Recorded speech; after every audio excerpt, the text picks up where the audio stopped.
So this is a daily thing. I call this demon time. This is when she decides that her tail is possessed. And she's trying to vanquish it. Hello my darlings and welcome to a new mood reading vlog. I am currently reading, it's right here, I will show you. I've just picked up, it's upside down, You Let Me In by Camilla Bruce.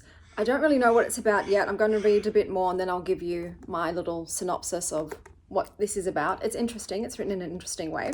So I'm reading that. I'm going to head to the library today because a bunch of books have just come in, so I'll check them out as well. I don't know if we're going to get to the final book on my TBR for this month, which was On the Clock by Claire Baglin.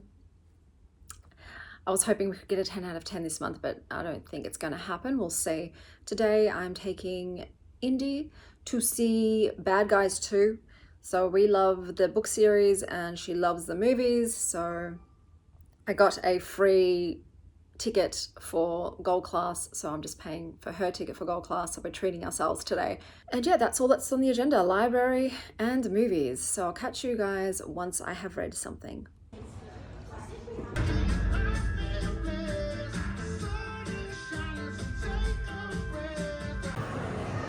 So cool.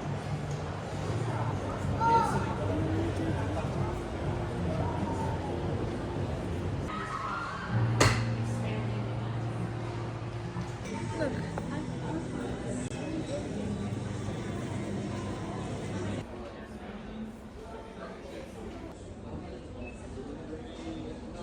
Dude, you get Thunderhead for free. That's crazy.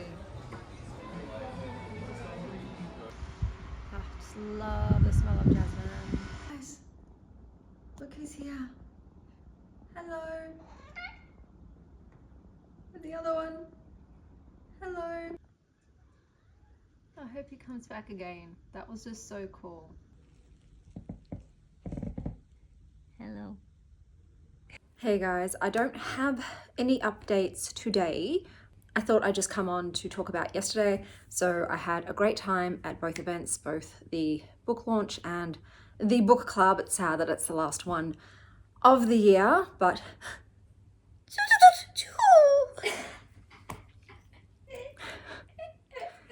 every time my kids still laugh at my sneezes.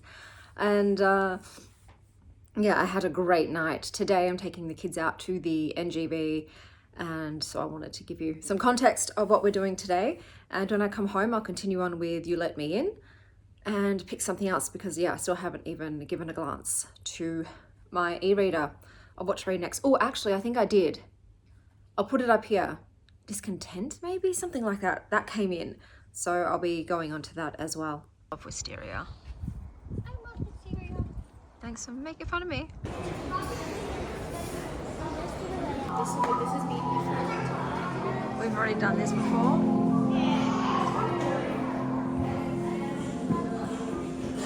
I've never seen that darling before. That's very cool. Why is her waist so... So you girls like the Claude Monet. And you like the one with the waves too.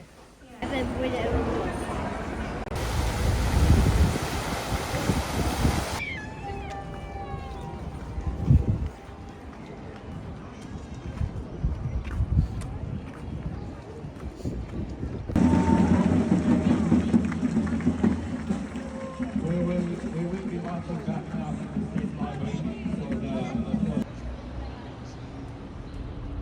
Okay, I'm back. Bit of a fail today. So the NGV, which normally has great holiday exhibits for free, had almost nothing. There were no outdoor exhibits. Half the indoor ones were closed off, and the kids one was real crap. So that was a bust. And then I thought, don't worry, kids, we'll go eat some lunch. And then all the trams weren't running, and I forgot that the protests are on. And so by the time we walked up to the cafe section, they were all closed. Yeah, Sylvie. They were all closed. So I was like, all right, kids, we just have to go home. So we got in a tram and came home. I was reading Discontent on the tram though. And I think it's about sort of like a hot girl with a dream job who realizes her dream job is actually a corporate nightmare. And I'm enjoying it so far. She likes to decompress by watching YouTube. same, and watching booktubers, which I thought was very cute to see in there. And the last scene was her at a gallery looking at a Hieronymus Bosch painting. I think it was the triptych of the Garden of Earthly Delights. And she was saying that this is basically the 1500s version of Pornhub, which I thought was really funny. So I am enjoying it, and we'll see how we go with it. I also forgot to mention I was reading The Cormorant because in my community tab area, that's annoying, I asked people what are the scariest, she's being so cute right now, what are the scariest horror books you've read? And Super Blomper recommended The Cormorant. So it started off with a family who inherits the dead uncle's house, but also the dead uncle's cormorant bird, and the stipulation is that they must care for the bird in order to retain the home, and the bird be burden. And this family had a cat, and I knew straight away the bird's going to kill the cat. The bird killed the cat in a very violent manner. And I had this feeling, I thought, if this has already happened, there's going to be more animal stuff later on, isn't there? So I thought, I need to look up the trigger warnings. And supposedly there's a really bad animal cruelty scene further on. And not only that, I saw the trigger warnings for pedophilia and incest. So to clarify, the family has a 1-year-old son. So this isn't for me. As you know, the things I dislike the most in books are animal cruelty and harm and essay to do with children. So yeah, I'm not going to continue on with this. It's just not for me. I'm sure it was absolutely awful and gross and horrifying, but it's not the kind of scares I was looking for. So I decided to put that one down.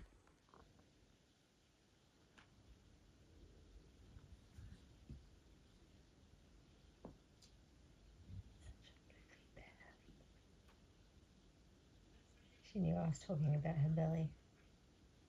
You're so cute, Sylvie.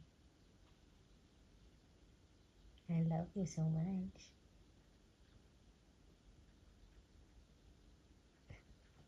Look at my little orange tree. I might pick some just to lighten the weight, but it's a dwarf. Little for Bluebell. Hi, Munchkin.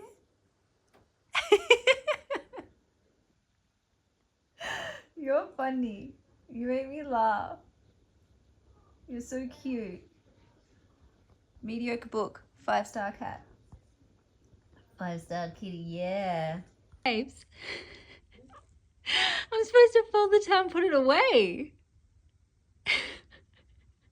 Alright, I guess this is gonna stay in the lounge room for a while. Good morning, guys. I am feeling a bit worse for wear. Last night at 1 something in the morning, I think it was, a neighbour that's 10 houses down texted everyone to let us know that 3 boys with machetes had tried to break into her house. She called the police, but to be vigilant because they might, you know, try their luck somewhere else. I think they must have gone the other direction of the street and not our way, because I did stay awake for the next hour watching my camera trying to see if they came past, but they didn't, and the police didn't catch them. But yeah, needless to say, I did not get much sleep after that, and just the constant stress and interrupted sleep is really flaring up all of my conditions. So I am feeling wretched, but the show must go on. The show must go on, and I'll tell you what I have been going on with my reading. So unfortunately, You Let Me In ended up being just okay. I feel, as I often feel with books, that it could have been edited down, that there's just a lot of filler that's unnecessary to the story and just feels like padding. But the story itself was obviously oscillating in that realm of which is true. Is she off with the fairies? Is she being abused by her family? Or is it both? At the end of the day, I'm leaning towards both being true, but it's just one of those very ambiguous, you're not going to get any concrete answers. It's all up to you to decide what to believe. And that was just very unsatisfying to me. It also got hella dark, and by dark I mean possibly including the rape of a child by a family member. So wasn't expecting that for some reason. I didn't think it was going to be about that kind of trauma. And it doesn't matter which you believe, whether you think it involves the family, whether you think it's fairies that are committing these acts, or if you think it's both. All three options are horrid. It's horrible. And I realized that this actually is classified as a horror. For some reason, I didn't think it was a horror. I thought it was, you know, fantasy kind of thing. No, it is a horror. But yeah, I felt very ambivalent about it. You just don't connect to the main character. I don't really know her. I don't know what's real and what isn't. I'm just not caring about anything that was going on in the book. But I did still settle on, you know, a 3, that it was okay. But yeah, good news is no animals were killed, because that is what I was expecting with that cover, but it wasn't the case. It was just Kid SA. So yay, no. That was that one. I have continued on with Discontent by Beatriz Serrano, translated by Mara Faye Letham. I'm finding this really funny. When the main character got the email asking for her to fill in all the forms, to sign all the forms for the workplace retreat, she said, they're basically asking us to sign our own kidnapping terms. And I thought that was really funny. My idea of a workplace retreat is hell. That would be, you would have to kidnap me. I would not go. I would find some way out of it. There's just no way I'm going to go camping or on a holiday with all my co-workers and bosses. Just no. It's the way, how would I sum this up? The way that I would sum this up is if Don Draper from Mad Men is instead a millennial woman who is trapped in a Madrid ad agency with bad bosses, horrid team building exercises, and a mountain of suppressed rage. I think some people might take issue with the amount of times she mentions YouTube. I can definitely see that could irritate some, but because YouTube is my only source of social media besides Reddit, but I don't engage on there, doesn't bother me. So I'm thoroughly enjoying it. And I will continue on, but I also want to pick up books from the library. I've got so many. I'm just not finding the time to get there because I've got kids I'm looking after during the school holidays. But out of the next batch, I do want to pick up Arcana Academy by Elise Cover. And I think that this is about a girl who can draw deadly tarot cards, who then accidentally gets sentenced to life, after which a mysterious headmaster / prince rescues her and drags her to a magical school where they must pretend they're engaged, and then she is probably going to be stuck dodging some kind of royal shenanigans, a magical murder, and feelings she didn't sign up for. There was a lot of tropes, I think, mentioned in the synopsis of this, if I recall correctly, but look, you had me at deadly tarot cards, so of course I'm going to be giving this a go. It's combining two of my favorite hobbies. That being said, I haven't heard great things about it, so I'm keeping that in mind as well. But that is definitely the physical book I want to go on to. And if I pick anything else up, I will let you know. Today I'm taking my daughter and her friends roller skating, and I will also then grab lunch, go to a cafe, eat some food, and yeah, that'll be it. Hopefully I can sneak in a library run, maybe. Otherwise I'll just do it tomorrow. I might just do it tomorrow. It's a bit easier because I won't have other people's children until the late afternoon tomorrow, so I'll have the morning. I can just drag my offspring along.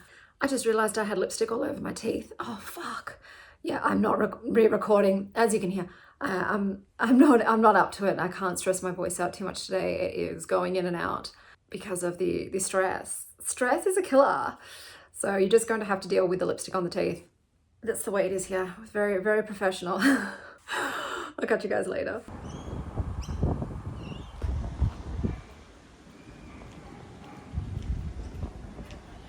I love you too. Wow, I can get on story. Kelly, you're so beautiful. Oh, thank you. Yeah, even with a great fringe cut, hey? Yeah, even with the Lord Farquaad fridge. Yeah, even with a Lord Farquaad fringe. Thanks, babe.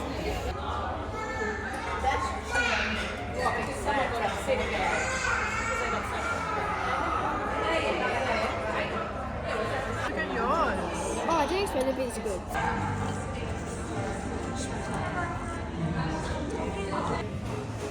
Seems like they sell a lot of stuff here.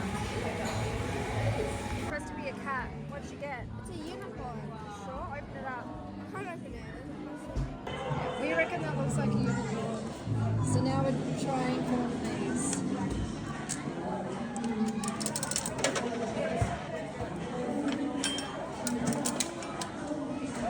Alright, we got Chromie. Waiting for Valentine. Love you.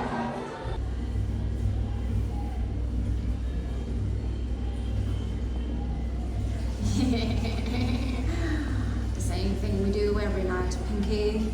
Try to take over the world! What? Yeah, I have an interesting update for you guys. So the boys, the machete boys that tried to break into my neighbours this morning, they were apprehended. So it turns out that after they tried to terrorise our street, they took one of my neighbours' stolen cars and went into the CBD where they ran over a woman and they were apprehended. The woman is okay. So the cops called my neighbour to confirm that the boys that were arrested in the CBD for the Burke Street incident were in fact the same boys that tried to break into her house. So they were arrested. Some of them are already out on bail because they are teenagers and they will be tried at children's court.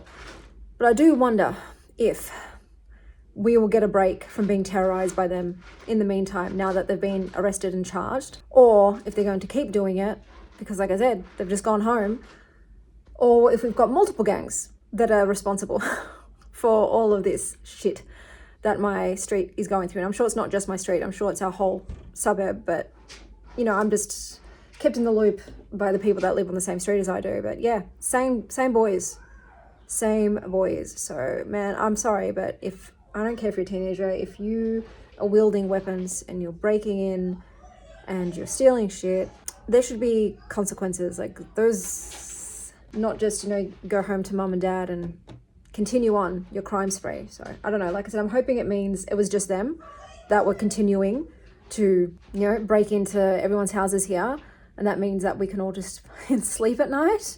Fingers crossed. So I'll let you know if there's no more attempted break-ins. It means it was just them, but if there is more, I'm assuming multiple gangs. But yeah, I was just like, oh, so that incident I heard about in the CBD was the same people that were cruising our street. Babes,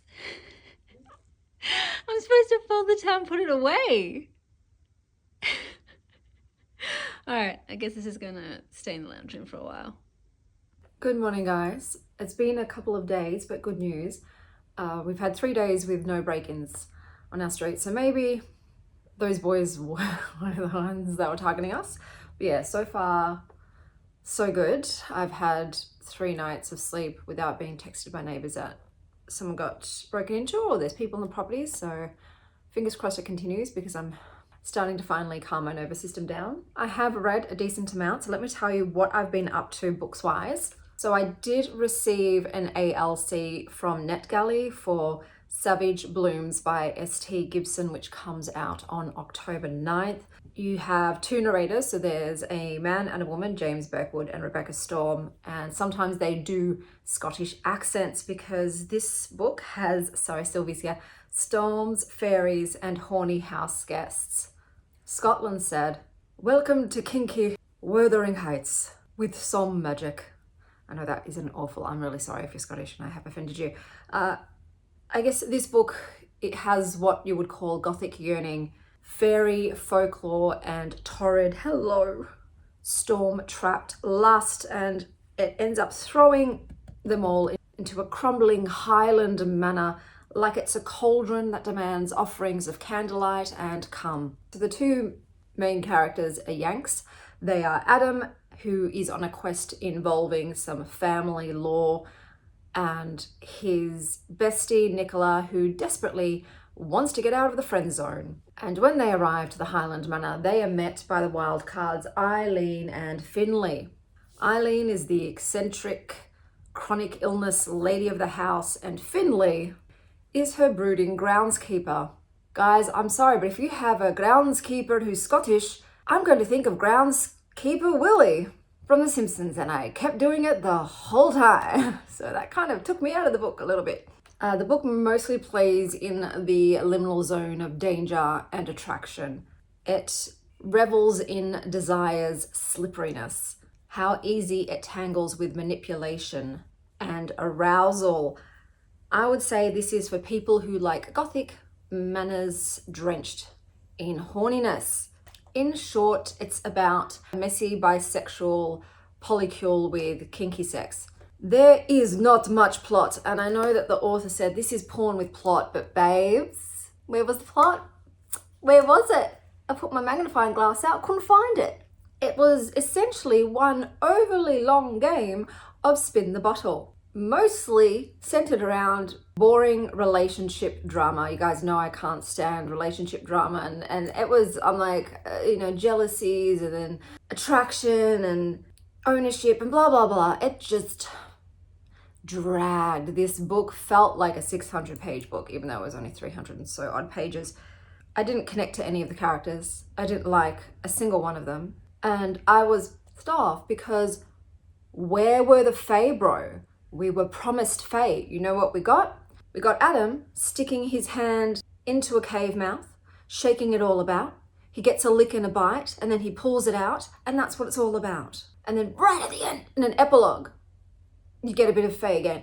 I don't read a lot of romance books, and that's pretty much what this is, a toxic, kinky, that's, 1 second, I gotta go and put an exit on my trade. Okay, where was I on my rant? Yeah, it's just about these four who are just instantly into each other, even though Adam and Nicola have never once done anything, and they've just been yearning for each other this whole time. And I didn't like it. And like the kinkiness wasn't, I don't think it was that kinky. I would still rate this an MA because the sex is on page and it is described. But also, okay, so the main, so Eileen has chronic illness, yeah? She's got endometriosis and a bunch of other conditions that cause chronic pain. And yet she is in poor health in this. She can sometimes barely walk, but then she gets herself caned during sex, like repeatedly caned. I'm like, I don't know. Look, maybe there are a few chronic illness, chronic pain girlies that also want to engage in pain play, but being beaten by a cane would put me out of commission for over a week, okay? Like, I'm already out of commission sometimes just based on my chronic illnesses, let alone if I'm actually injured. My body doesn't respond that well to injuries, and I would assume the same for most people with chronic illnesses like this. Look, that just didn't, I don't know, it didn't feel authentic to me. And I found a lot of the sex cringe, especially the dialogue during, and there was this one scene. So Adam and Nicola, they're grown ass people, okay? And yet they need Finley, the groundskeeper, who's only ever had sex with Aileen. Aileen and Finley have never had sex with anybody else, right? And yet they go to Finley to ask him to teach them how to have sex with each other. And I'm just like, what? What do you mean? It was just so awkward and just like laughable. I couldn't take any of the sex in this seriously. If I want to get my rocks off, I'll read erotica, okay? I'll read straight up erotica under 100 pages. I don't want to read 300 pages of so smart, when I was also promised plot and fae. So if you're coming for the fantasy element, it's not really here, babes. It's not here. If you're coming because you kind of want to read semi-kinky sex, but you don't want to read an erotica, you want to still read something that's, mainstream and you can read out in public, then I'd say maybe give this a go. That being said, you are treated to some incest. So that's in here as well. Also, the people's safe words, they're like, it was, I will grant the book this, it was heavy on consent, but the safe words were geranium, marzipan. Once again, maybe it's just a me thing, but when I go for safe words, it's like something that's quick, easy to say. It's not 4 syllables. That's just me. But also, like, yeah, I don't know. I didn't vibe with this book. I'm sorry, guys. I actually low-key hated it. It was a chore for me to finish. I only finished it because it was an arc from NetGalley. And I do see that some people do DNF books from NetGalley and still give them a rating. And I don't know. I don't vibe with that. I don't think you can rate a book more than a 1 if you've DNF'd it. If you hated it and that's why you DNF'd, then it makes sense to give it 1. But I see people giving 2 and I'm like, but you DNF'd it. You didn't finish it. How can you give a rating? Each to their own. Everyone's allowed to do what they want. But yeah, I feel like it's my job as someone who was gifted a book for free to read the book in full. And I'm a DNF queen, you know that. But yeah, when it comes to getting arcs, I do feel like I at least owe them finishing the book in total so I can give my qualified review. But yeah, I hated it. Look, I think S.T. Gibson and I are not a match. I loved A Dowry in Blood, and because of that book, I have tried every single one of hers since then, and I have actually hated all of them. So I think it was just a fluke with Dowry of Blood that happened to resonate with me, and otherwise in general, this is just not an author for me. So unfortunately, this was let down because I actually anticipated this greatly. I love sex, and I love fantasy and fae, and I was like, oh, we're going to get some good stuff, because I also liked the writing in Dowry of Blood, and this just wasn't that. I then picked up Arcana Academy by Elise Kober. I don't know why I didn't realize Arcana was based on the major arcana in tarot. My brain's not running at full capacity. So as I mentioned, so this is, why am I holding it up? I'll just put a picture. This is fake engagement meets magical heist at an elite academic academy. You have the main character, Clara, and she's plucky and bratty and talented, and she was sent to prison because she was illegally inking tarot cards, which are magical, and only the king decides who can and cannot wield the tarot cards. So she was rotting away in an awful prison, and then Prince Kalis comes along. So he is the classic cold, mysterious, brutal enemy cliche where they then become reluctant allies to lovers. He springs her from jail, and not really, he does not give her that much of a hand with that, and then recruits her essentially as an indentured slave somewhat, because there is always the threat, I'll throw you back in prison if you don't do as I say. Gets her to pretend to be his fiance because she has a special skill that he needs for his own plot and machinations. And so he brings her to his academic school, which is where they teach the people that have an affinity to ink and use tarot cards to do so. However, so please keep in mind, I hate academia settings. I hate school settings. I did my time in school and in university, and I can't stand reading about that stuff. I don't want to read about people going to class and all that shit. That being said, they are 21, so they're not children, but there is, if you love academia, there is an academic setting here where she does have to go to classes and learn, so it's a bit Hogwartsy in that respect. But there's also the rivalry between the other peers, because for whatever reason, they only allow so many positions at the end of the year, and if you don't get a spot, you get branded and chucked in a magical mine to be a slave until you die and do hard labor. That whole thing does make sense to me. I'm like, this doesn't make sense. What you're talking about? Why would anyone then come here? Because a lot of the aristocracy send their children there, and I'm like, they wouldn't if there's a chance that the kid could be slave labored. So that didn't make sense to me. In regards to the pacing, I would say it occasionally does dip under the heavy weight of exposition. There is a lot of exposition to do with the magic system, which is tarot card based. Now, I am a tarot card slut, okay? I have a whole other channel that's just based on tarot decks. So for me, I didn't mind it at all because I'm already obsessed with the subject matter. That being said, I think if you aren't interested in tarot, this might not be the book for you, because it is heavily surrounding the tarot card magic system. It is giving a little bit of One Dark Window, because that also had a card-based magic system. This is way more complex. And like I said, this is literally based on tarot, which is interesting. So if you are a tarot card girly, you might agree with some of the magical uses of certain cards, like the Four of Swords or the Eight of Cups, and some you might disagree with. You think, I wouldn't have it do that. I would have it do something else. There's also this very cool component to do with the major arcana that I cannot expand upon because it's a spoiler, but I was sitting there thinking, which major arcana would I hope to choose? I can't do anything more than that, but I found it very interesting with that concept and the sacrifice that's needed to wield the magic. That was all very fascinating to me, but like I said, nerd for tarot here. The book as a whole though was just, it was slightly off. It's like a key that fits into the lock, but when you go to turn it, it doesn't turn. And I think it's, what I mean by that is a lot of things in this felt forced. They felt forced. Like the characters falling in love. And the spice is M-rated. There is on-page sex, but it's not too graphically detailed, but it is still detailed a little bit. That felt forced, and Clara's personality felt very contrived, and the found friendship family at the academy, I just didn't buy it. So like I said, it felt like an imitation of a painting. You know, they've gone for what is the hyped fantasy, romantasy formula, but it feels like a mimic. So once again, but that being said, the tarot card system juiced my bits, you know, so I think this is great because of this. I would eat more of it up. It does end on a cliffhanger, which you can kind of predict, because like I said, this is predictable because it's like sort of following a formula, but I will be continuing on. I do now have a pet peeve, and I can't believe this happens multiple times, but this has happened in enough books that it is now a pet peeve of mine.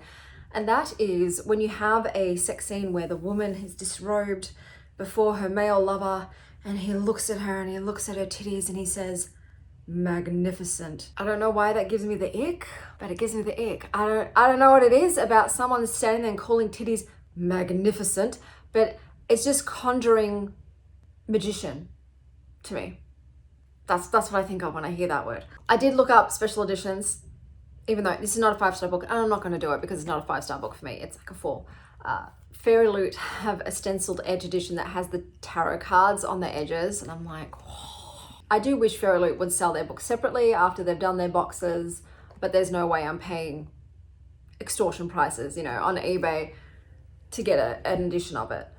But yes, I will be continuing on in the series, but like I said, disclaimer, I think you do have to be into tarot to enjoy this. And even though it is adult, it still felt a bit teenagery, but I think that's just how I feel about every book that's set at an academy where people are learning and going to class and doing things. Even Raven Scholar, which is grown-ass people, because of that tournament school element, it feels YA. I will be continuing on with Discontent. One sec, I need to, oh, that's so bad. With Discontent, because I am thoroughly enjoying that. I'm also going to quickly do a library haul for y'all. So let me show you what I picked up the other day. So I did end up getting A Forbidden Alchemy by Stacey McEwen. Like, it's very cool with the sprayed edges. I don't think it's going to be for me because I don't like the main character, but I was listening to it on audiobook, so I thought I would at least give the physical book a go, because this is a cheap sprayed edge edition, and people are saying they love it. But also, I'm not like a Peaky Blinders person.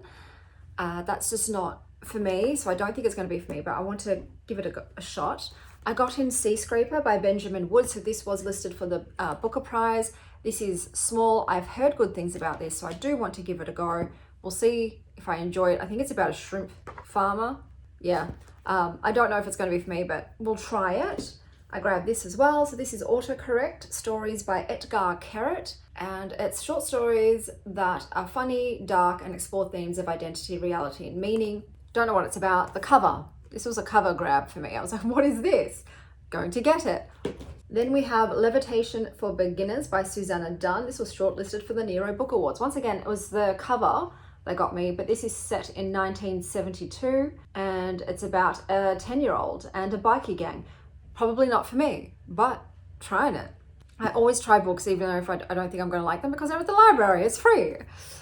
We've got As You Were by Elaine Feeney. This is shortlisted for the Rathbones Folio Prize. I think the library just got a bunch of book prize lists in. Book prize books. Book list? What am I trying to say? Literary book list books in, I guess. Sorry, there's people walking past my bedroom. I'm constantly being observed. But soldier on. What is this about? A property developer with a terrifying secret who has a pet magpie. Look, you've seen me. I've got some, that's the crow, that's not the magpies, but you see, I am a bird lady, and I used to be a property developer, so I thought I would give it a go. I still hate my hair, and I'm boycotting it.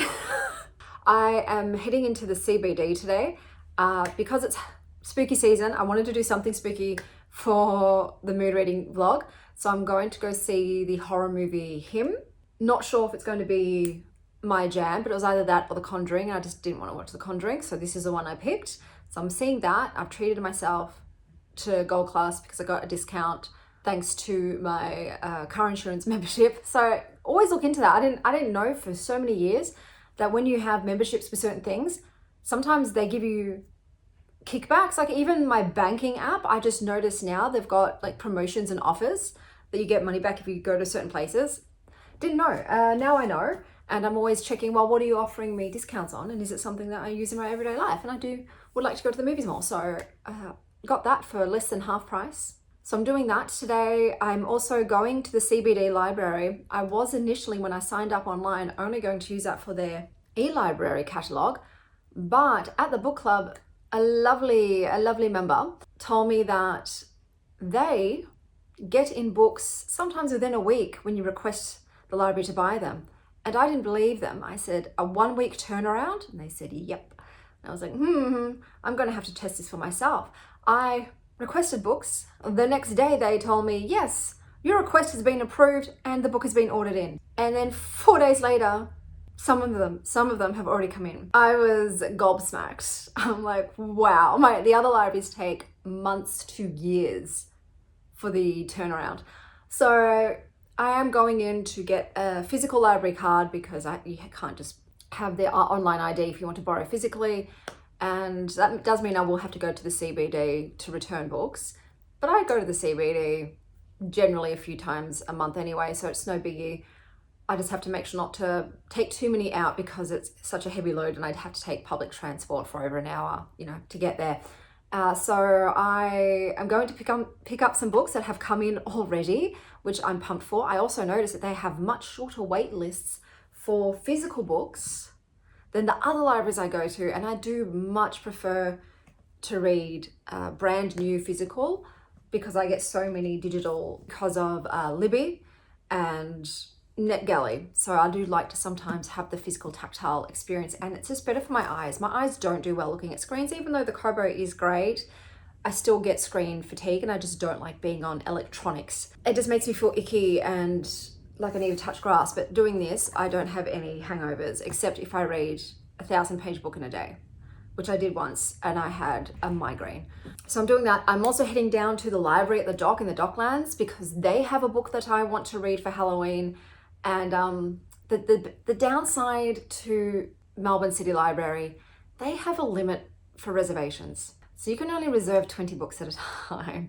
And I hit that limit instantly. Whereas my other two libraries, Birundara and Whitehorse, unlimited amount of reservations and loans. So that is preferable as someone who reads hundreds of books a year like me, and then DNFs a couple hundred more.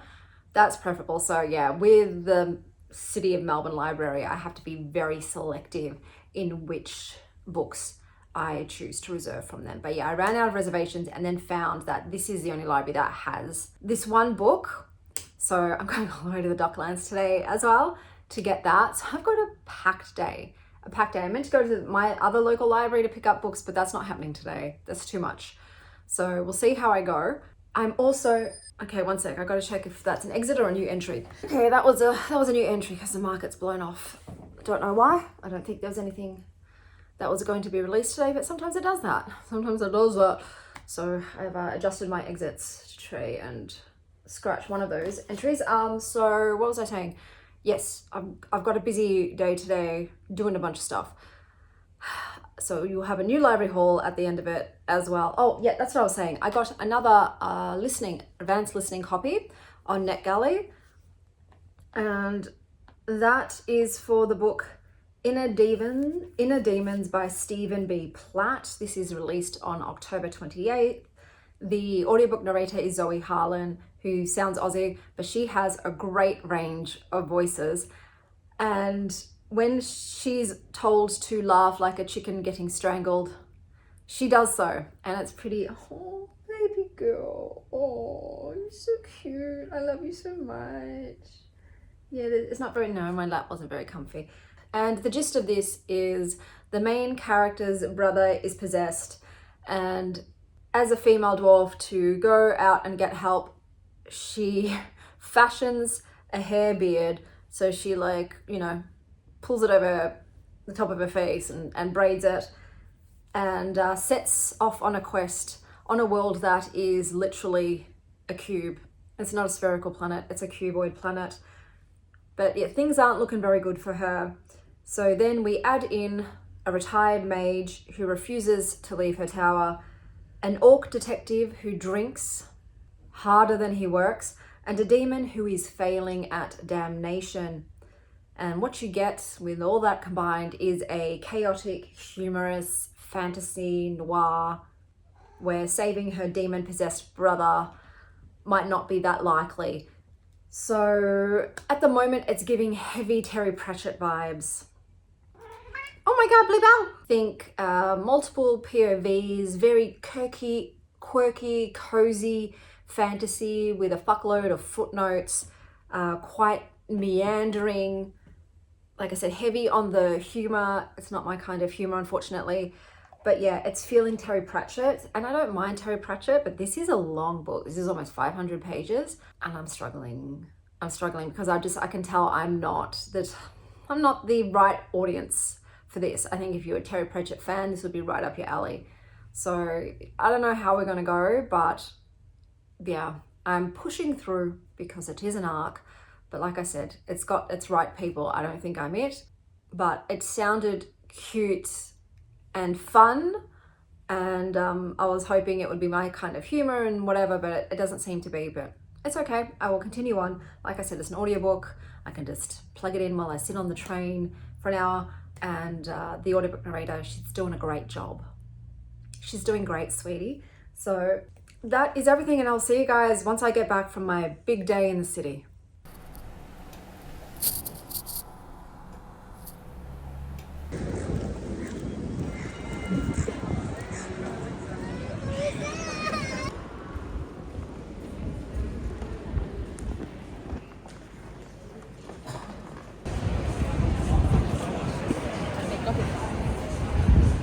Where am I going? I've never been here.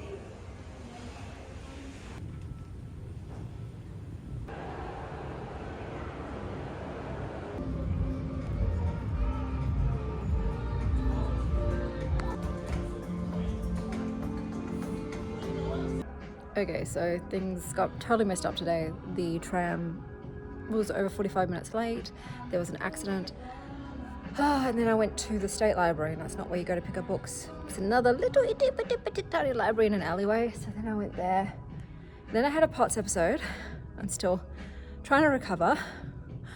And yeah, I'm not going to get to the library at the Docklands today. There's no way. I also have to get back before the stock market closes. So depending on what time this movie finishes, I might pop into Mecca because I've got a Beauty Loop box that came in. So I'm struggling. And then I'm gonna go home. I also got more books came in than I thought. Obviously some came in this morning, so heavy bag. But yeah, I'm gonna watch the movie and then either head straight home or grab something. So touch base with you guys later, but whole cinema. No one else is here yet.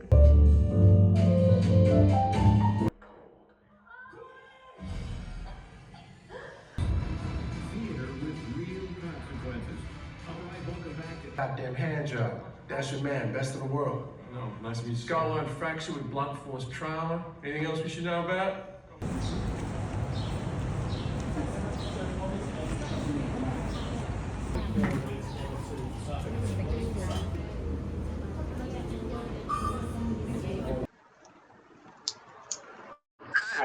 You are currently being recorded.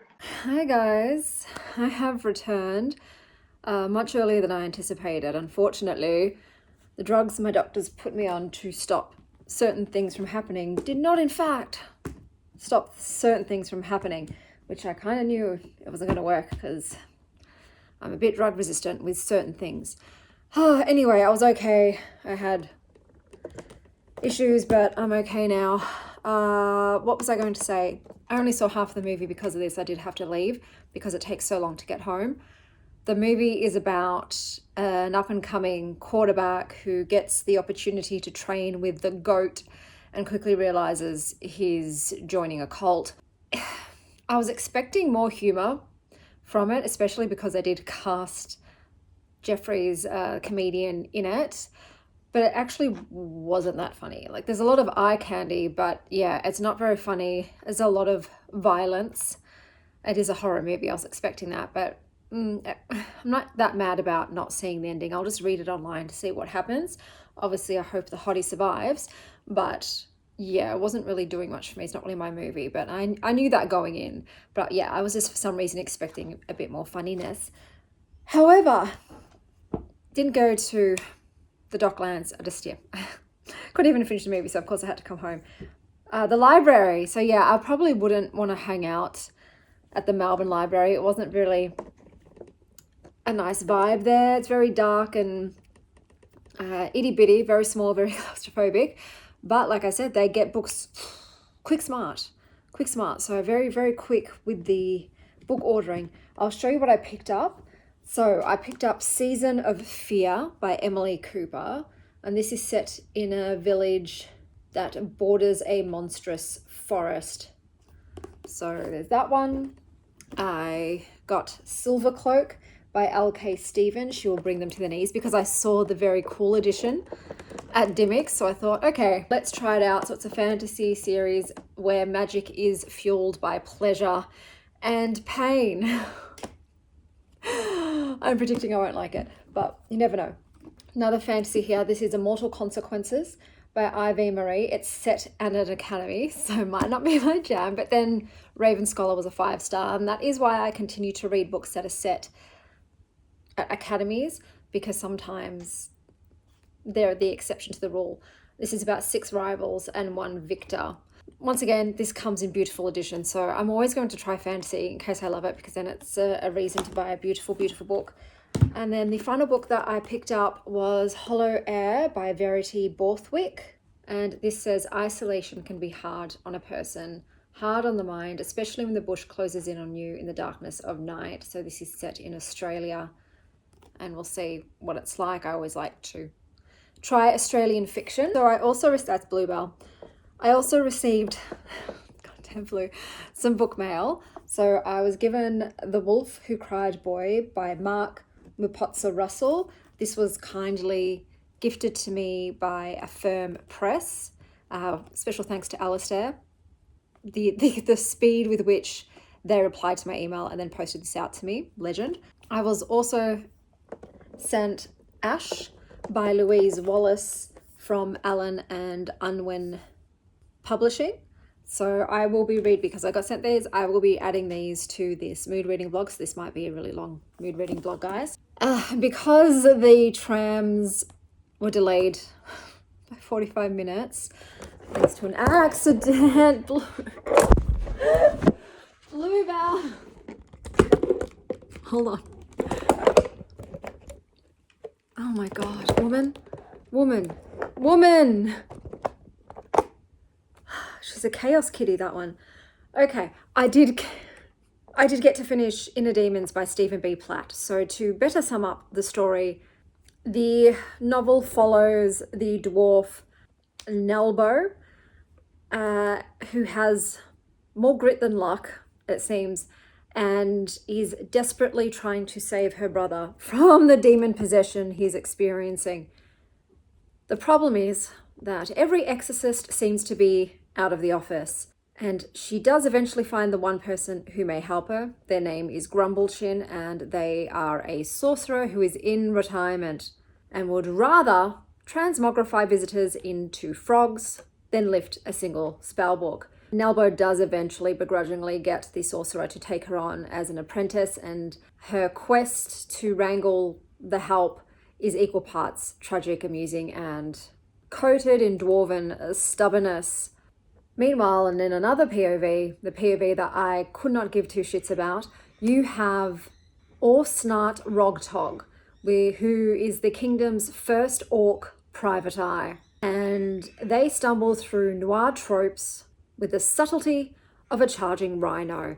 There's gangsters, smugglers, and the eternal question of whether it's too early for a drink. Not for Orsnart. And then the third POV, which I found amusing and quite interesting, was the demon Aaron.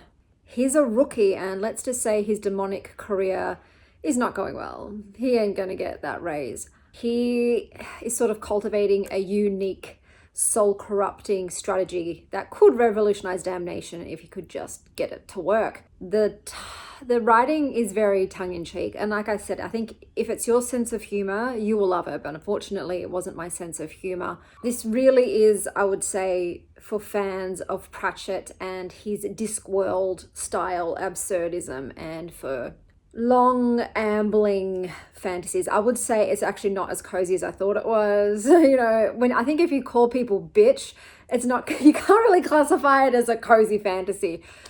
But yeah, unfortunately, I thought it was okay. You know, it's okay. I would have DNF'd it because I could tell very quickly it just wasn't for me, it wasn't my style.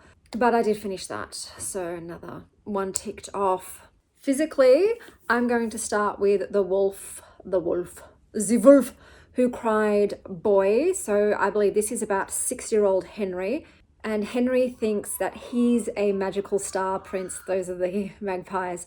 His mum is a star queen and his life is a fairy tale until Dad, who is the Wolf King, shows up. And then I believe their previously magical life starts glitching, and suddenly their road trips feel like they're literally dodging actual monsters. And I think this is going to be along the vein of the scariest beast is often your own family. It is in the POV of Henry, so I think you do have to like reading books in children's POVs. I just started it and I'm on page 38. It's set in Queensland, and the book opens up with Henry and his mother hiding in caves, and you can tell that the mother is trying to keep them hidden, that Henry's father is a dangerous man and they are on the run from him, and she lives in fear that he will find her. It's alluding to the fact that I think the dad might be some sort of criminal with his fingers in many pies, with the police in his back pocket, and I'm guessing he was abusive, and you know, if he finds her and their son, she's probably going to take a long nap and he will take his son. But we'll see how it goes. I think that's everything I need to catch you up on. I'm going to go and pass out now, and I will touch base with you once I have read some more. Hey, honey bunny. I smell weird because I washed my face and put moisturizer on, I know. This is a matcha and cheese foam latte, and let's see what I give it. I'll put the rating up here once I'm done. Good morning, guys. I don't have any book reviews for you because I haven't read any more books for this mood writing vlog. I spent all night reading horror books for the Halloween vlog, and when I say all night, I do almost literally mean all night. I only got 1.5 hours of sleep. The insomnia was severe, so I thought, all right, fuck this. I'm just going to get ahead of my reading. So the horror vlog, Halloween vlog, will be quite chunky at the end of the month thanks to last night's insomnia. I did go to the library though. Let me show you the haul that I got. So I got 2 books for another Halloween themed vlog, but I'm not going to show you those. And I picked this up. That's a helicopter. So this is The Physics of Sorrow by Georgy Gospodinov, translated by Angela Rodell. So if you watch my channel, you know I gave Georgy's nonfiction Death in the Gardener about the death of his father 5 stars. So I wanted to read more of his work, and it's the same translator as well. So I'm hoping this is fantastic. Today I am taking my daughter to a friend's house for a play date, and I'm taking the other daughter, the teenager, and her friend shopping. Either we're going to Chadstone or the CBD, but I did just go to the CBD yesterday, so I might say Chadstone instead, because also I'm dressed quite warm and it's actually quite hot outside. I am not dressed appropriately for the weather. My bad. I thought it was going to be still cold, but I think spring's finally here and warming up. But I'll touch base with you guys once I've read something, or if I have something to show you post shopping.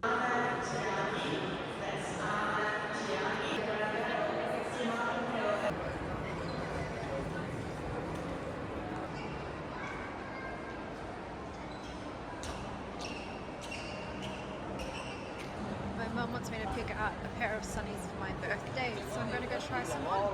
There is a line to get into the store.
sounds funny indeed.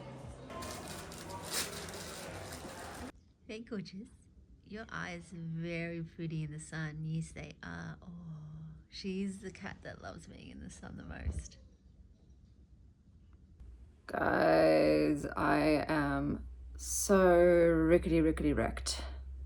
It is the first day back at school, and tell me why we still have daylight saving time. Like, is it really necessary?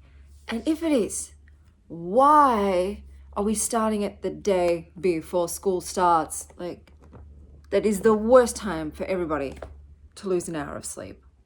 Come on. Oh, I feel awful. I feel awful, but I feel great about the fact that I finally finished all the books for this reading vlog. Before I get onto that though, I did get some book mail. So I got sent Eurydice Speaks by Claire Gaskin. This was kindly sent to me by Hunter Publishers, with a special shout out to John, so thank you very much. So I then got sent The Island of Last Things by Emma Slowly, and this was very kindly sent to me by Text Publishing, with a shout out to Aideen. So thank you guys. I will be reading those in my next reading vlog. Blue's turned my camera, hasn't she, while I wasn't looking?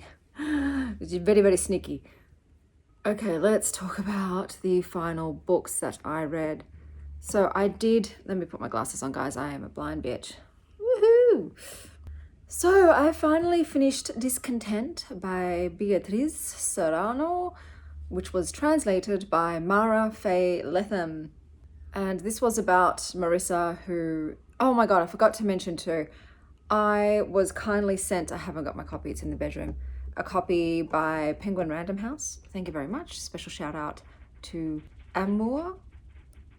Don't know how to pronounce it. I did look it up, and the Google was like, do you mean amour? And I'm like, no, I don't mean amour, I mean amour. I tried. Yes, so I was kindly sent this by them.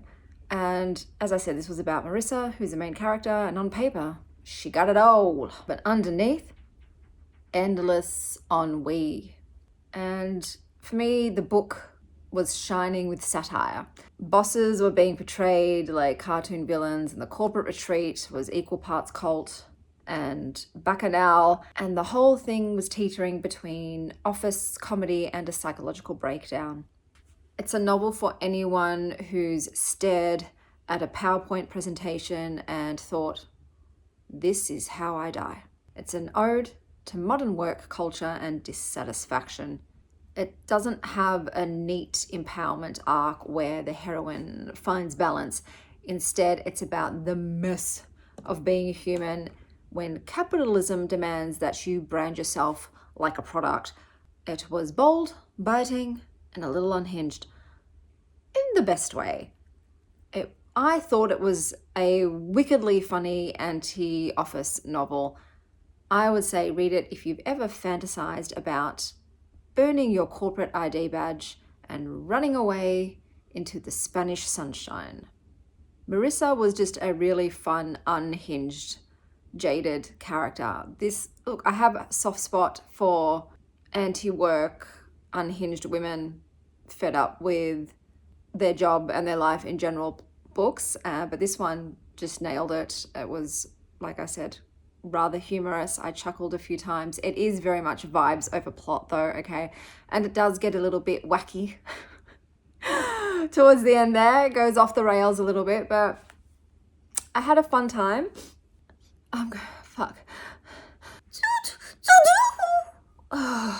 Oh, do you ever sneeze and like pull a muscle in your neck? Oh, I'm gonna have to work that out. Otherwise that's gonna lock up. What was I saying? I don't remember what I was saying. But yeah, I really enjoyed it. Thought it was fantastic. So, okay.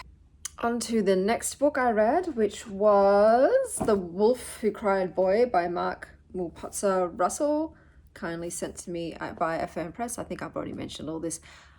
This is a heartbreaking and magical story told through the eyes of 6-year-old Henry. Why am I holding it up? It starts off very whimsically with a fairy tale told through the eyes of Henry, which is full of star queens and wolf kings, with lots of capes and secret powers. And then gradually it reveals the danger under the whimsy. Henry and his mum are on the run from Henry's dad, but in Henry's mind, they're merely fleeing a villain in a story.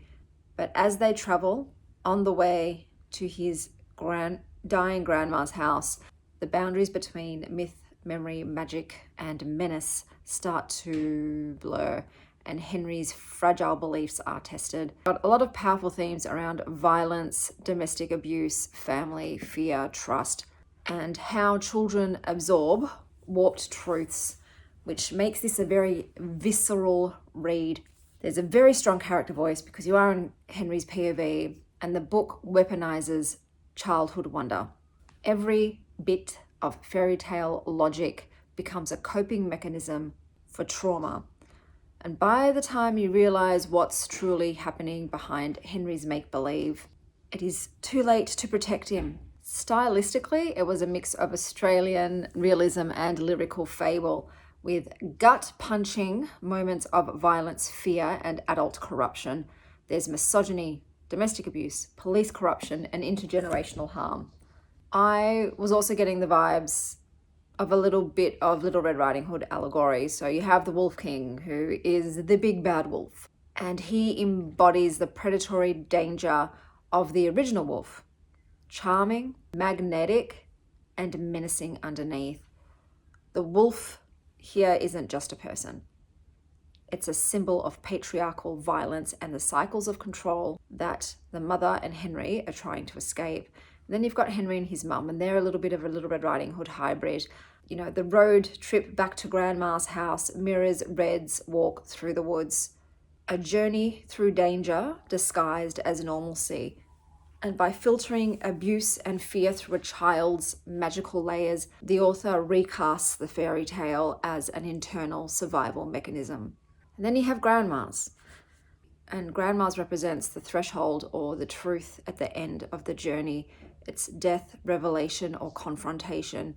And Henry's trip to see his dying grandma forces his mother to face the Wolf King, turning the fairy tale ending into a reckoning with trauma rather than rescue. It takes Little Red Riding Hood's bones and refuses the tidy moral ending. No woodsman comes to save them. They have to rewrite the story themselves. I thought this was great. However, I did feel like some of the fairy tale bits were a little bit confusing and they slowed pacing. But once again, I'm not a big fan of stories within stories. Henry's POV was humorous, but sometimes it's incredibly frustrating being in the POV of a 6-year-old who behaves and acts and thinks like a 6-year-old, especially when they're making choices that ends up harming other people that are just trying to help them. As I said though, the domestic abuse is full on in this, so that was a bit hard for me to read. And when I requested this, I was thinking it was a litfic with magical realism. On Goodreads, there weren't any genres listed. I would say it is that, but it's more heavily a thriller, honestly. And I'm not really much of a thriller reader because the body count was high in this, guys. A lot of people were killed, and I had trouble suspending my disbelief with the amount of people, like especially the police, killed. Now, I know cops kill people. I've seen American footage of it happening. And I know police brutality exists in Melbourne. I've seen the lockdown protests, but I struggle to believe that the cops could literally off so many people, especially white people, because I know Indigenous Australians die heavily in custody and when being arrested, but white people, I don't think they get away with it as much. Like it's a lot of bodies to say, oh, they attacked me first. You know what I mean? Like, because deadly force is not as commonly used here in Australia.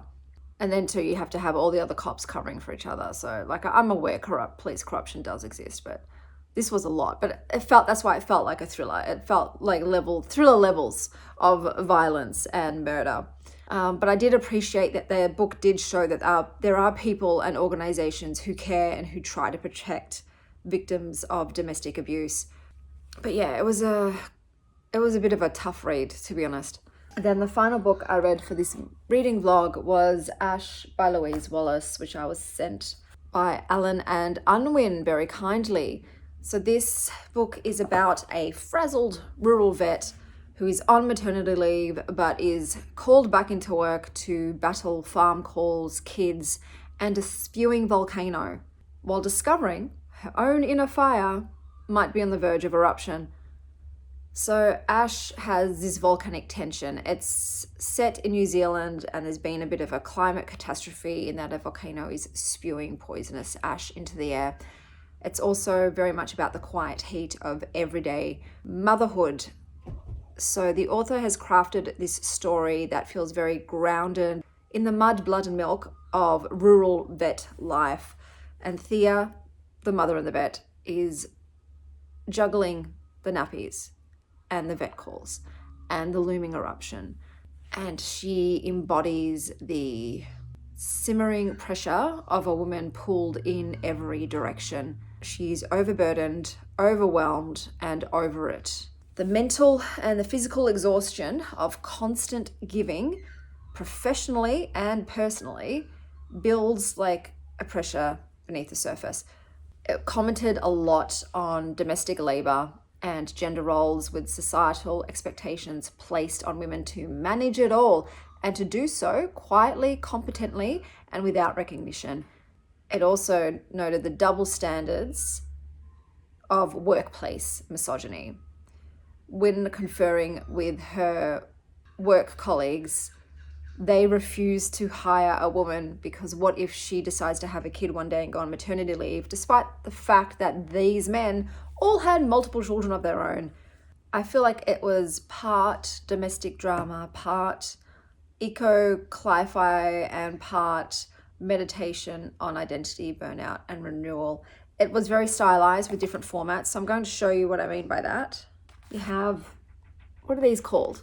Figures. Okay, so you've got figures, these field notes, these sorts of ramblings of her and her child's mornings, like run-on sentences, actual poetry fragments, and these sort of poetic footnotes. God damn it. Chaos Kitty reigns again. Normally I love a mixed media format situation, but for some reason, it just didn't work for me in this case. I don't feel like all of these little stylized bits added anything to the story. I just wanted to get back to the story. Please be warned though, there is on page animal death as well as children sick in hospital. But I thought this was a great read as well. But once again, I am a sucker for a book about an overburdened working mother who is doing it all without being thanked or supported or seen.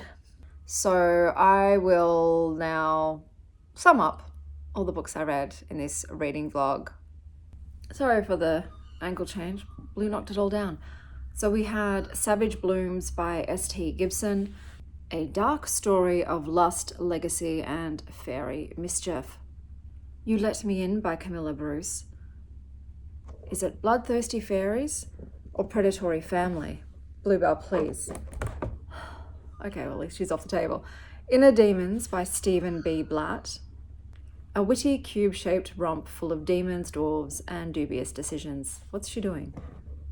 She's over there. The Wolf Who Cried Boy by Mark Mipotza Russell. A dark modern twist on Little Red Riding Hood, where a boy's fairy tale imagination masks the very real monster hiding inside his family. She's licking her butthole. Let's cut back to front desk. Okay, Ash by Louise Wallace. A raw lyrical exploration of motherhood, identity, and the simmering rage that threatens to erupt. Arcana Academy by Elise Kova. Tarot card readings go next level. And Discontent by Beatriz Serrano, translated by Mara Faye Letham. A darkly funny burnout spiral about a woman who hates her perfect life. So those were all the books I read for this reading blog. Let me know down below what your current or latest read was. And until next time, stay well, Star Child.